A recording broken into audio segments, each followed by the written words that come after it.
How to set a temporary profile picture on Facebook. Let's get started. Launch your Facebook. Make sure you have already logged into your account. You'll land to the home page. Now navigate to the profile page. For that, click on the profile picture given at the top left corner. Once you're on the profile page, click on this camera kind of icon. You'll get the pop-up. Click on select profile picture. With that, your gallery will open up. Now you can go ahead and select the picture that you're going to set for your Facebook. After you select it, at the bottom you're going to find different options as edit, frames and make temporary. You can use these options to edit your picture. Then you can click on make temporary. You'll get the time frame 1 hour or 1 day. Set according to your choice. Then click on save.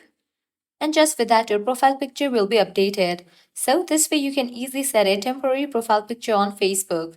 If this guide was helpful, don't forget to like, share and subscribe to our channel. Thanks for watching.